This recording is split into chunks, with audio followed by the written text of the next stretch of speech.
మానవుడు తాను జ్ఞాని అనే పరిణామాన్ని పొందాలి.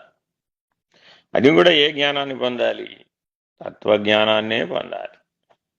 కానీ భగవద్గీత స్పష్టంగా చెప్పింది, పరమాత్మ స్పష్టంగా చెప్పాడు, తత్వజ్ఞానం మాత్రమే జ్ఞానం, అన్యథా మిగిలినవన్నీ అజ్ఞానములే. ఎందుకు అజ్ఞానములు అని తిరిగి ప్రశ్నేశాం.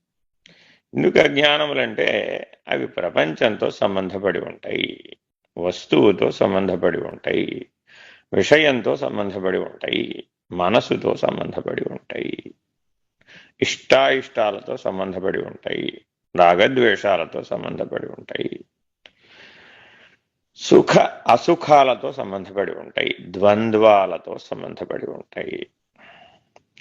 ద్వంద్వాతీతమైనటువంటి తత్వజ్ఞానం మాత్రమే జ్ఞానం.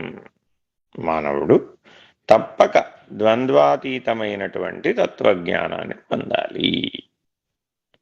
ఇది లక్ష్యం.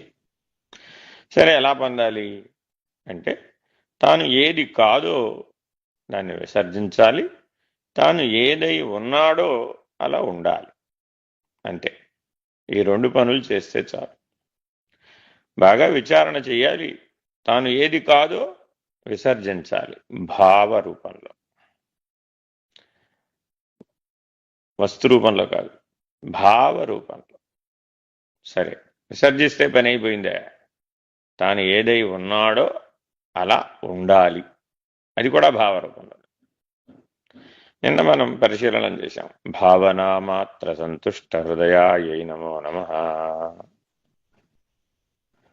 అయ్యవారికో పేరుంది, భావజ మద సంహారి అని.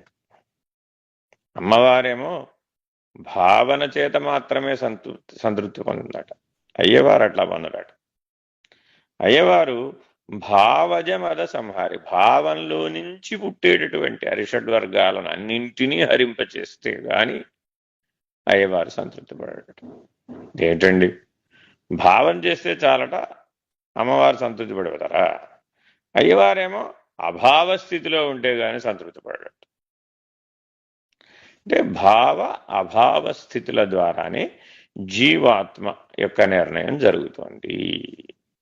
కానీ వాస్తవానికి నీవు పరమాత్మవు, చైతన్యానివి, విశ్వవ్యాపక చైతన్యానివి, సాక్షి చైతన్యానివి, ప్రకాశ స్థితిని ఉన్నటువంటి కేవల ప్రకాశం మాత్రమే నీవు.